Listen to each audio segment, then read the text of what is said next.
Bonjour et bienvenue sur Le Revenu. Est-il raisonnable de prêter aux entreprises sur les plateformes de prêt participatif? Nous en parlons avec Nicolas Le Sur. Bonjour. Bonjour. Vous êtes président fondateur d'Uniland et aussi le président de l'association Financement Participatif France que vous défendez face aux accusations de l'association UFC Que Choisir qui a mis en garde les épargnants contre les pratiques des plateformes. Vous voyez des choses à changer fondamentalement dans ce secteur qui est encore jeune ? Alors fondamentalement non, c'est un secteur qui est effectivement très jeune, qui a été construit il y a 2-3 ans, qui je pense a été bien construit en concertation avec tous les acteurs et y compris d'ailleurs l'UFC Que Choisir au titre de son poste au comité consultatif du secteur financier. Je pense qu'il faut déjà lui laisser le temps de vivre. Il est un peu prématuré à mon avis d'en tirer des conclusions hâtives. Dans l'ensemble, évidemment, il y a des choses qui peuvent être améliorées, qui peuvent être mieux mises en œuvre, parce que c'est encore une fois un secteur jeune. Il ne s'agit pas de dire que tout est parfait, mais les bases pour construire ce secteur, elles sont saines. Pourquoi elles sont saines? Parce qu'elles font attention à l'information et à la protection de l'épargnant. C'était l'un des 2 grands piliers de la réforme.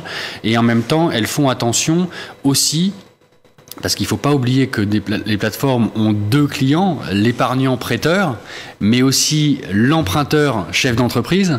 Elles font aussi attention à sa protection. Et ça, typiquement, c'est quelque chose que l'UFC Que Choisir n'a pas du tout abordé dans son étude.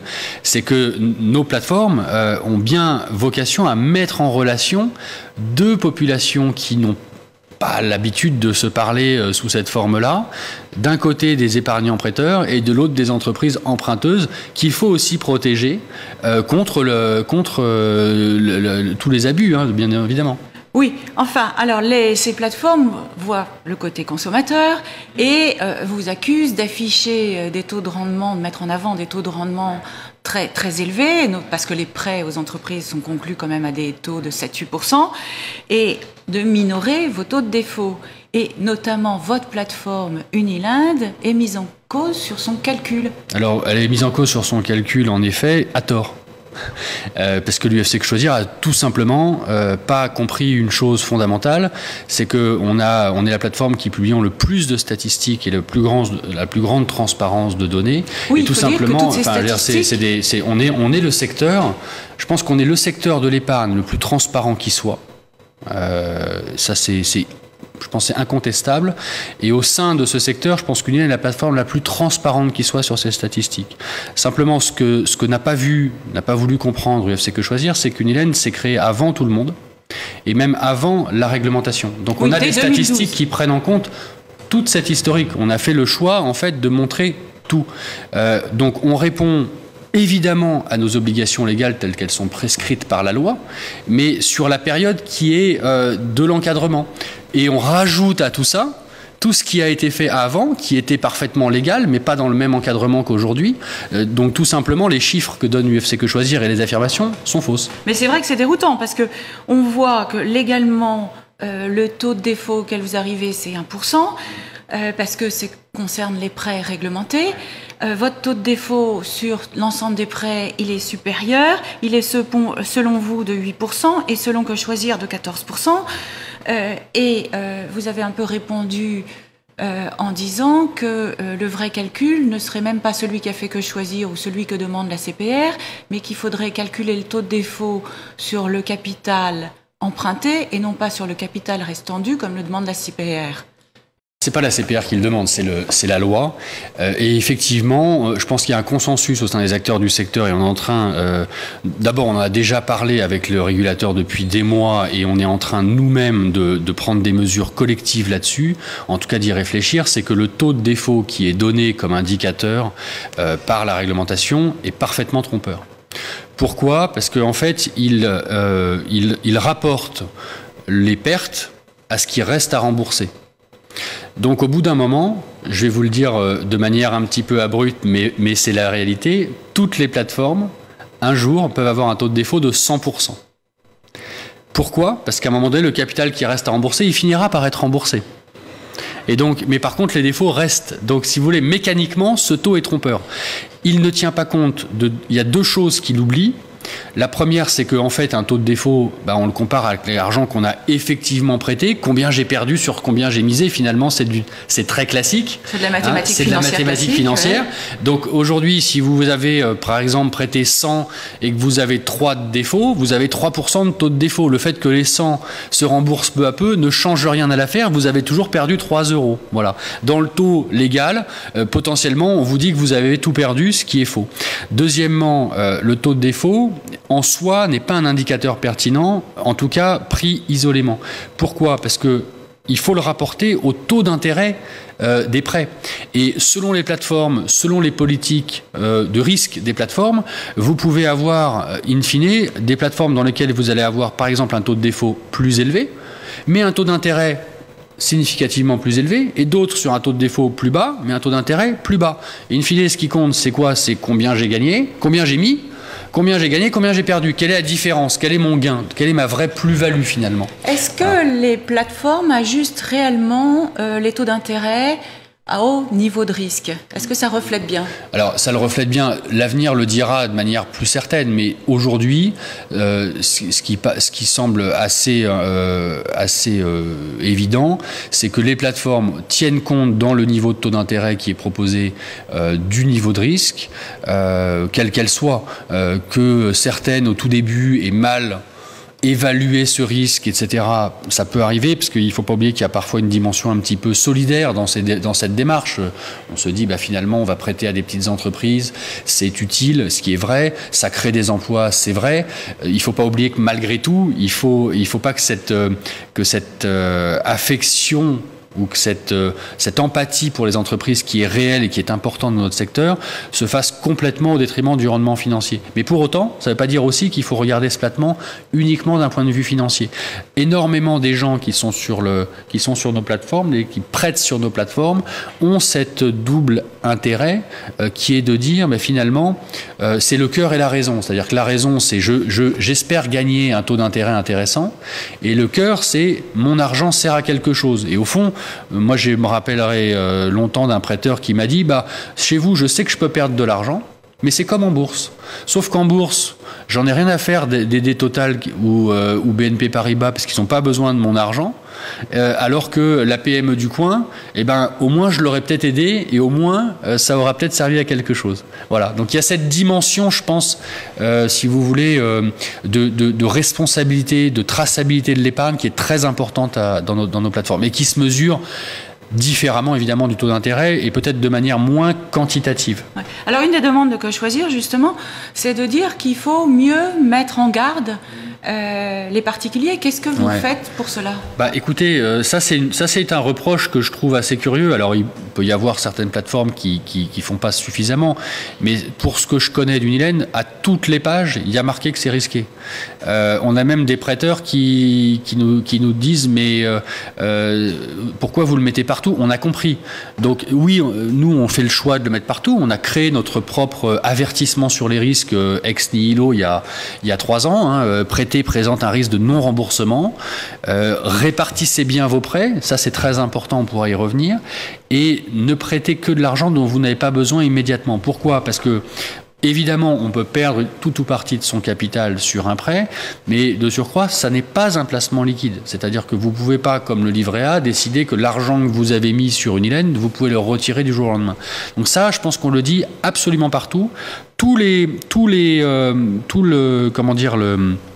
Le discours commercial pédagogique que l'on a sur le site et dans les mails d'accompagnement qu'on fait à nos clients et dans leurs espaces était extrêmement explicite. Donc, ne pas dire qu'on met en garde, je pense que c'est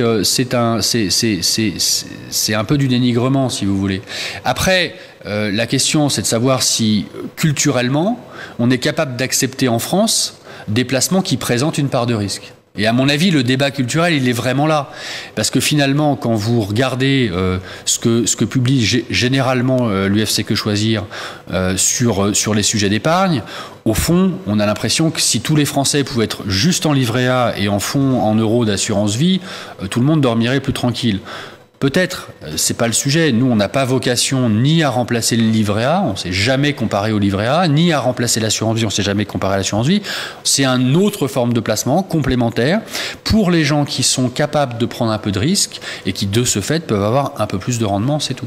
D'accord. Alors, l'UFC Que Choisir craint aussi une course à la taille dangereuse. Ouais. Il y a une plateforme déjà qui a fait faillite. Est-ce que vous craignez cette course à la taille et des faillites de plateformes, parce qu'elles ont quand même été très nombreuses à se créer, et sur 16 à peu près en activité aujourd'hui, il y en aurait 6 qui prêteraient réellement?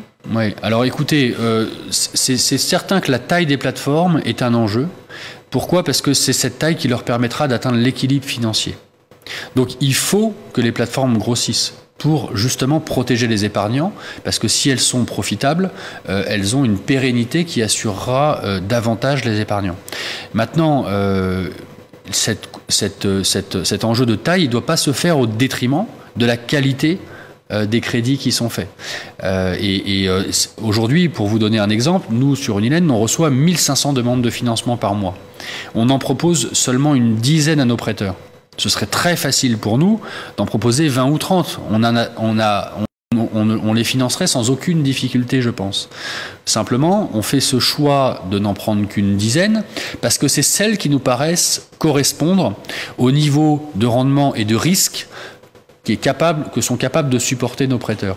Si on en faisait 3 fois plus, on irait 3 fois plus vite, mais probablement qu'on donnerait trop de risques à nos prêteurs. Donc on a fait ce choix-là.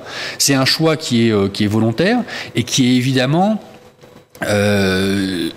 toute entreprise a envie de grandir, donc on pourrait être très tenté de faire cette course au volume, on ne la fait pas.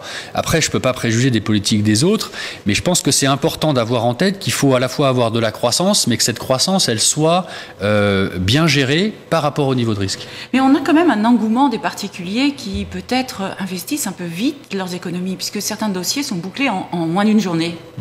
Alors, il faut bien comprendre que oui, les dossiers, en tout cas, notamment chez nous, peuvent se financer extrêmement vite parce qu'on a aujourd'hui rassemblé 40 000 membres, plus de 12 000 prêteurs qui sont actifs et donc qui se sont habitués progressivement à notre site. Parce que notre site, si vous voulez, le principe, c'est pas que vous allez choisir une entreprise et lui prêter et puis ça s'arrête là. Il faut évidemment pas mettre tous ses œufs dans le même panier. Donc, très simplement, si vous voulez prêter par exemple 2 000 €, il vaut mieux prêter 100 fois 20 € que 2 fois 1 000 €. Hein, et donc de ce fait, on emmène ou on incite nos clients, nos prêteurs à répartir. Et une fois qu'ils sont habitués à ça, quand il y a un dossier qui arrive, un nouveau projet, ils sont extrêmement nombreux à venir dessus. Mais c'est pas qu'ils financent un peu vite, c'est qu'au fur et à mesure, ils ont pris confiance dans la plateforme, dans la qualité des dossiers qu'on leur propose, et qu'ils ont compris que pour bien gérer ce type de placement, il faut surtout faire du sucre en poudre et pas du sucre en morceaux. Et est-ce que vos critères de sélection ont beaucoup évolué justement depuis le début? Est-ce qu'il y aura de moins en moins de taux de défaut? Alors, oui, nos critères de sélection ont énormément évolué. On a beaucoup appris, évidemment, puisqu'on a la chance d'avoir maintenant plus de 3 années de recul sur ce sujet-là, avec 45 000 demandes qu'on a reçues, donc que l'on suit systématiquement, même si on les refuse. Donc, dans notre politique à nous, chez Unilen, on suit en fait toutes les entreprises que l'on n'a pas retenues pour présenter leurs projets au public, pour justement affiner nos taux de sélection. En fait, il y a eu grosso modo 2 grandes périodes. Il y a la première période où on a fait une politique de sélection presque comme les banquiers, si vous voulez, sur le dossier, sur l'analyse du bilan, etc. Et puis, en fait, on a compris que dans un certain nombre de cas, ça nous empêchait de voir des éléments péjoratifs ou discriminants qui ne sont pas dans le bilan. Le bilan d'une petite entreprise, c'est très sympathique, mais vous l'avez dans le meilleur des cas au mois de mai, il date de décembre, et compte tenu de sa taille, il n'a que peu de valeur au fond. Et donc, à partir de l'été 2015, on a mis en place des compléments d'indicateurs. Aujourd'hui, on puise des données dans une quinzaine de bases de données publiques ou privées. On a accès à des bases de données privées qu'on est à ce stade les seuls à avoir, qui nous donnent des éléments sur le comportement de paiement de l'entreprise, sur l'historique du dirigeant, sur un certain nombre de choses qui permettent de se dire qu'on est beaucoup plus fiable aujourd'hui dans notre approche Et c'est pour ça que notre taux de défaut baisse avec le temps progressivement. Si on raisonne cohorte par cohorte, c'est-à-dire génération de prêt par génération de prêt, et avec des courbes de défaut progressifs, on voit qu'on est aujourd'hui sur quelque chose de beaucoup plus faible qu'au début, même si au début, dans l'ensemble, nos clients ont gagné correctement leur vie. Mais aujourd'hui, on a bien affiné ça. Et après, le taux de défaut, il sera jamais à 0. C'est pas le but, parce que s'il est à 0 et que les gens prêtent à 7%, c'est qu'il y a un loup. Si le taux de défaut est à 0, ils vont prêter à 2, et puis voilà. Voilà. Donc l'idée, c'est de maintenir un taux de défaut acceptable, cohérent, qui permette à la fois de donner de la variété et un rendement et du financement aux entreprises et un bon rendement aux prêteurs. Alors, pour revenir sur le FC Que Choisir, on se demande si visiblement il n'y a pas eu énormément de plaintes. Vous-même, vous n'en avez pas eu du tout? Non. Non, écoutez, à ma connaissance, les plateformes n'ont pas reçu de plaintes. Enfin, je pense que les plateformes, elles sont, contrairement à ce qu'on peut imaginer, même si c'est des plateformes qui sont sur Internet, qui n'ont pas d'agence physique comme les banques par exemple, elles sont en dialogue constant avec leurs utilisateurs. Nous, je vous disais, on a plus de 12 000 clients actifs, on a des dizaines de mails et d'interactions avec eux tous les jours. Donc on voit très bien dans quel état d'esprit ils sont, et on n'a pas alors qu'il y ait des gens qui soient déçus parce qu'ils sont perdus sur tel ou tel dossier, évidemment il ne s'agit pas de dire que mais je pense que personne ne peut dire qu'on n'avait pas suffisamment averti sur les risques et des choses comme ça. Alors, par ailleurs, de toute façon, il faut savoir qu'on est un secteur évidemment très encadré. Unilen, nous on a 3 statuts légaux et on est à la fois sous la tutelle et le contrôle de l'ACPR, donc la Banque de France, et sous le contrôle de l'AMF. Ces deux autorités de tutelle évidemment nous surveillent, comme elles surveillent tout le secteur. Et puis dans le cadre de ces statuts-là, on a le cas échéant, mais ça n'a jamais été activé à notre connaissance, la possibilité de faire recours à une médiation. Il y a la médiation de l'AMF pour notre activité de conseiller en investissement participatif, la médiation de l'ASF pour notre activité de paiement, et maintenant pour l'activité d'IFP, d'intermédiaire en financement participatif, on a la médiation qui est en train d'être mise en place par l'association Financement Participatif France. Donc voilà, il y a tout le dispositif classique, habituel est en place, et on n'a pas vu de choses particulièrement étonnantes, quoi. Donc, on peut diversifier ses avoirs sur vos plateformes. Oui, mais c'est ça qu'il faut faire. Merci Nicolas Merci à Dessieux. vous.